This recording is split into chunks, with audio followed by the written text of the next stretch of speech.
इसे हिसार से आरती ने पूछा है। पूछती हैं, सम्यक स्वीकार क्या है, बताने की कृपा करें। गौतम बुद्ध का संदेश है तथाता, स्वीकार, और वही कृष्ण का भी संदेश है। पूरी गीता का सार अगर कहना हो तो हमारी एक जो कविता है उसमें कहा जा सकता है, जो हुआ अभी तक ठीक हुआ, जो अभी हो रहा अच्छा है, जो कल होना स्वाभाविक है, जो कल होना संभावित है, स्वीकार अभी से अच्छा है। जो हुआ उसे स्वीकार करो, मत दो को दो दो चार करो। स्वीकारम शरणम गच्छामि, भज ओशो शरणम गच्छामि। ओशो गीता का ये पद है। करीब करीब जितने भी संत हैं, बुद्ध पुरुष हैं, सबका संदेश है तथाता, सचनेस। जो है, जो हुआ, जो होना है वह ठीक है, कोई शिकायत भाव नहीं है।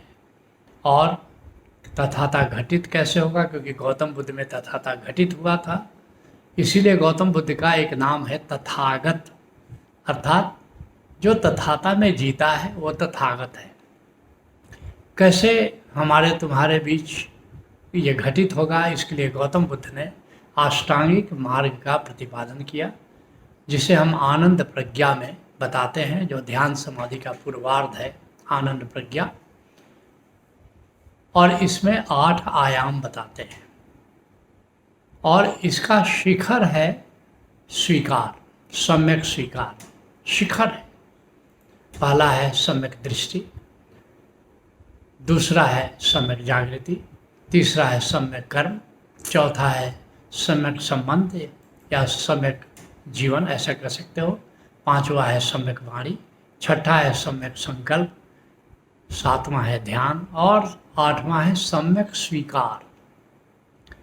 ये शिखर है, करीब करीब अष्टांगिक मार्ग का ये शिखर है। यह सम्यक स्वीकार कैसे घटित होगा? 3 चरणों में घटित होता है। पहला चरण क्या है कि कर्म हम करेंगे, कर्म हमारे द्वारा संपन्न होगा, लेकिन जो भी फल प्राप्त होगा उस फल को हम स्वीकार कर लेंगे। फल कभी अनुकूल होगा, कभी प्रतिकूल होगा। जैसे एक नदी है, वो 2 तटों से बहती है, एक अनुकूल एक प्रतिकूल। ये एक जो भी 2 कूल है, लेकिन जीवन की नदी जिन 2 तटों से बहती है, एक का नाम है अनुकूल, दूसरे का नाम प्रतिकूल। कभी जीवन में अनुकूल घटित होगा, अर्थात जो उद्देश्य हमारा है उसके अनुसार होगा, और कभी उद्देश्य के प्रतिकूल होगा। यही तो होगा। अनुकूल तो हम स्वीकार कर लेते हैं, प्रतिकूल स्वीकार करने में बड़ी अड़चन होती है।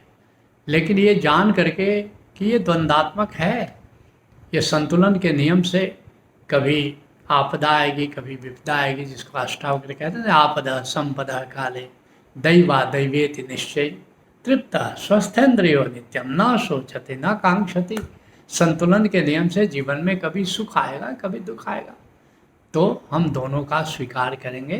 तो फल का स्वीकार करने की अगर हमें क्षमता आई तो पहले चरण को हमने पार किया, जिसके लिए भगवान कृष्ण कहते हैं, कर्मण्येवाधिकारस्ते मां फलेषु कदाचन। कर्म करने का हमारा अधिकार है, हमारा चुनाव है, लेकिन फल तो हमारा अधिकार नहीं है, फल तो हमारा उपहार है परमात्मा की ओर से। तो अगर हमने फल का स्वीकार, खासकर प्रतिकूल फल का अगर स्वीकार करने की कला आ गई, क्षमता आ गई, तो पहला चरण घटित हुआ।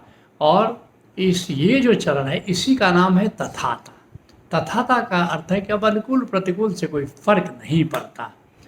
जो सम्यक स्वीकार का जो दूसरा जो चरण है, तुमने फल का तो स्वीकार किया, लेकिन फल देने वाला कौन है? फल देने वाला परमात्मा है, जिसने सृष्टि का निर्माण किया। जो सृष्टि करता है वही फल देता है हमें। तो अब सृष्टिकर्ता का स्वीकार, परमात्मा का स्वीकार। बहुत लोग परमात्मा को स्वीकार नहीं करते। दुनिया की एक बड़ी आबादी है, कम्युनिस्ट नहीं मानते कि कोई परमात्मा है। जितने भी वामपंथी हैं वो नहीं मानते। बहुत से लोग हैं नास्तिक हैं, कहते हैं कहाँ है परमात्मा, दिखाई नहीं देता, नहीं मानते। तो दूसरा चरण है कि फल देने वाला कोई है जो एक नियम से चल रहा है, वो नियम बनाने वाला, सृष्टि का निर्माण करने वाला कोई है, और जैसा वो कर रहा है, जो भी फल दे रहा है वो ठीक है। वो हृदय से उसका हमने स्वीकार किया कि वो ठीक है जो भी दे रहा है। तो हमने उस सृष्टिकर्ता का स्वीकार कर लिया कि दुनिया को जैसा चला रहा है वो ठीक चला रहा है। तो हमने सृष्टिकर्ता को अगर स्वीकार कर लिया तो इसका नाम है सम्यक शरण। सम्यक शरण, जिसके लिए गुरु अर्जुन देव जी कहते हैं, जो तुम करहु सोई भल हमरे। कहते हैं कि हे गोविंद, जो तुमने किया, जो जो फल तुमने दिया, हमें क्या पता कि हमारे लिए क्या अनुकूल है क्या प्रतिकूल है। हमें तो बिल्कुल पता नहीं, तुम बेहतर जानते हो। डॉक्टर को ज़्यादा पता है कि कौन सी दवा, कौन सा आहार हमारे लिए अनुकूल है। तो आज हमें लगता है कि प्रतिकूल है, लेकिन कालांतर में हमें पता लगेगा कि जो प्रतिकूल दिखाई देता था वह भी अनुकूल ही है। और अपने पिछले अनुभवों से देखो कि एक समय जो प्रतिकूल लगता था, क्या आज वह अनुकूल नहीं लग रहा है? तुमको लगता नहीं कि जो हुआ वास्तव में वो भी अनुकूल था? अगर अभी तक के जीवन का ये अनुभव है तो आगे भी यही होने वाला है कि, तो क्या अर्थ हुआ कि आज का प्रतिकूल कल का अनुकूल है। अगर ये भाव गहरा गया तुम्हारे भीतर तो सम्यक स्वीकार का दूसरा चरण घटित हो गया, जिसका नाम है सम्यक शरण। अब तीसरा चरण आता है सम्यक स्वीकार का। और तीसरा चरण क्या है कि सृष्टिकर्ता का तो तुमने दूसरे तल पर स्वीकार कर लिया, अब सृष्टि का स्वीकार, ये बड़ा कठिन मामला है, बड़ा कठिन मामला है। सृष्टि फल का स्वीकार थोड़ा आसान है, लेकिन जो सृष्टि करता है उसका स्वीकार इससे थोड़ा कठिन है। लेकिन सृष्टि का स्वीकार बहुत कठिन है, क्योंकि इसी सृष्टि में कोई नायक भी है और खलनायक भी है। यहाँ गौतम बुद्ध भी है और बगदादी भी है, यहाँ राम भी है और रावण भी है। राम का स्वीकार करना तो बड़ा आसान है, रावण का कैसे स्वीकार करोगे? गौतम बुद्ध का स्वीकार करना तो बड़ा आसान है, लेकिन बगदादी का, आतंकियों का कैसे स्वीकार कर लोगे? लेकिन अगर ये दृष्टि आ गई तुम्हारी कि वास्तव में ये खेल चल रहा है, दुनिया एक लीला है, एक फिल्म चल रही है, एक सीरियल चल रहा है, और कोई भी फिल्म हो, कोई भी नाटक हो, जब तक खलनायक नहीं हो उस नाटक का कोई मजा ही नहीं है। तुम कहोगे कि परमात्मा ने क्यों खलनायकों का निर्माण किया, इन दुष्टों का, राक्षसों का क्यों निर्माण किया?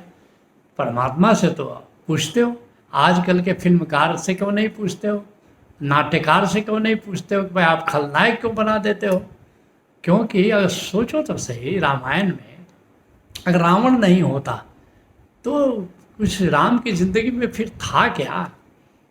लेकिन आज देखो घर घर में रामायण है, और रामायण फिल्म बन चुकी, रामायण की कहानियों पर कितनी फिल्में बन चुकी। तो खलनायक की भी ज़रूरत है सृष्टि की इस लीला को, सृष्टि की इस खेल को मज़ेदार बनाने के लिए।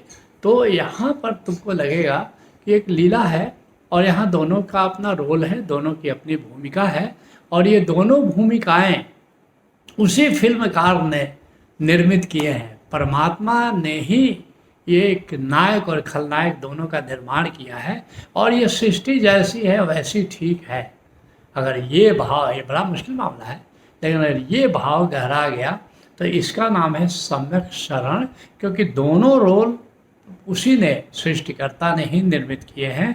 जैसे कुछ लोगों को देखते हो, ताश खेलते अकेले खेलते, इधर से भी पत्ता फेंकते उधर से भी पत्ता फेंकते। ऐसे ही परमात्मा एकमात्र खिलाड़ी है जो दोनों ओर से वो पत्ता खेल रहा है, चल रहा है।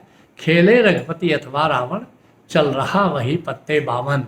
वो कभी वो रावण बन करके कभी सीता को चुराता है, कभी राम बन करके रावण का संहार करता है, तो दोनों तरफ से वही खेल खेल रहा है। अगर ये प्रतीति गहरा गई तो इसका नाम है सम्यक शरण। सम्यक स्वीकार के ये 3 चरण हैं।